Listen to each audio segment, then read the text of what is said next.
कृष्णा मुरली एक साधारण सा नौजवान गंगा के किनारे बसे अपने छोटे से गांव सूरजपुर में रहता था।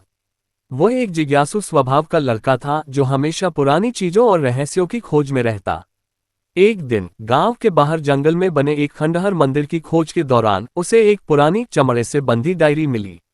उसका कवर धूल से अटा पड़ा था और उस पर लिखा था मूडी निरंजन की डायरी। मूडी निरंजन गांव का एक कुख्यात तांत्रिक था जो दशकों पहले रहस्यमय तरीके से गायब हो गया था। गांव के बुजुर्ग उसका नाम सुनकर सिहर उठते और कहते कि उसने काले जादू की ऐसी शक्तियां हासिल की थीं जो इंसान और प्रकृति दोनों को नियंत्रित कर सकती थीं। कृष्णा ने डायरी को उत्सुकता से खोला और उसमें लिखे अजीब तांत्रिक मंत्रों, रीतियों और चित्रों को देखकर हैरान रह गया। हर पन्ने पर एक नई रस्म थी और हर रस्म के साथ एक चेतावनी, इसे पढ़ने वाला खुद को खतरे में डालता है। दूसरा अध्याय, अनहोनी की शुरुआत। उसी रात जब कृष्णा ने डायरी का पहला पन्ना पढ़ा, गांव में अजीब घटनाएं शुरू हो गईं। पहले पन्ने में एक मंत्र था जो वायु को बुलाने की रस्म का हिस्सा था। रात को अचानक तेज हवाएं चलने लगीं, पेड़ उखड़ गए और गांव का पुराना पीपल का पेड़ जो सैकड़ों सालों से अधिक खड़ा था, धराशायी हो गया। गांव वालों ने इसे प्रकृति का प्रकोप माना, लेकिन कृष्णा को शक हुआ कि इसका संबंध डायरी से है। अगले दिन उसने दूसरा पन्ना खोला जिसमें जल की शक्ति को जागृत करने का उल्लेख था। उस रात गांव की नदी उफान पर आ गई और कई घर पानी में बह गए। लोग दहशत में थे और कृष्णा को अब यकीन हो गया कि डायरी में लिखी रीतियां साधारण नहीं थीं। हर पन्ने के साथ एक नई आपदा आ रही थी। तीसरे पन्ने में अग्नि को बुलाने की रस्म थी। जैसे ही कृष्णा ने इसे पढ़ा, गांव के खेतों में आग लग गई और आग इतनी तेजी से फैली कि कोई उसे बुझा नहीं सका। तीसरा अध्याय, सच्चाई का सामना। कृष्णा अब डर और उत्सुकता के बीच फंस चुका था।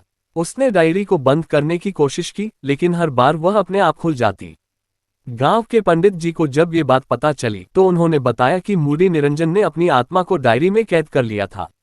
डायरी को पढ़ने वाला उसकी शक्ति का हिस्सा बन जाता है और हर पन्ना खोलने से उसकी आत्मा और मजबूत होती जाती।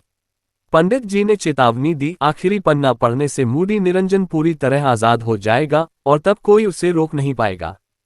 कृष्णा के सामने अब दो रास्ते थे, या तो वह डायरी को जला दे जिससे उसकी अपनी जान खतरे में पड़ सकती थी क्योंकि डायरी में लिखा था कि इसे जलाने वाला शापित हो जाएगा, या फिर वह आखिरी पन्ना पढ़े और खुद को बलि दे दे ताकि मूडी निरंजन की आत्मा को हमेशा के लिए खत्म किया जा सके। चौथा अध्याय, अंतिम फैसला। कृष्णा ने कई रातें सोच विचार में बिताईं। गांव की हालत बद से बदतर होती जा रही थी। लोग उसे शक की नजरों से देखने लगे थे क्योंकि उन्हें लगता था कि वह किसी अनहोनी का कारण है। आखिरकार उसने फैसला किया कि वह गांव को बचाने के लिए कुछ भी करेगा। उसने डायरी को जलाने का निश्चय किया।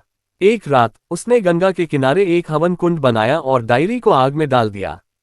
जैसे ही डायरी जलने लगी, एक भयानक चीख गूंजी और आसमान में काले बादल छा गए। कृष्णा को लगा कि उसका शरीर जल रहा है, लेकिन वह डटा रहा। आग की लपटों में मूडी निरंजन का चेहरा उभरा जो गुस्से में चिल्ला रहा था, लेकिन धीरे धीरे उसकी आवाज कमजोर पड़ गई और डायरी पूरी तरह राख हो गई। अंततः एक नई शुरुआत। सुबह होने पर गांव में शांति थी। नदी शांत हो चुकी थी और आग बुझ गई थी। लोग कृष्णा को नायक की तरह देखने लगे, लेकिन वह खुद को कमजोर और थका हुआ महसूस कर रहा था। पंडित जी ने उसे बताया कि मूडी निरंजन का शाप टूट चुका है, लेकिन उसकी आत्मा का एक हिस्सा हमेशा कृष्णा के साथ रहेगा क्योंकि उसने डायरी को छुआ था। कृष्णा ने उस दिन से कभी किसी रहस्य को छूने की हिम्मत नहीं की।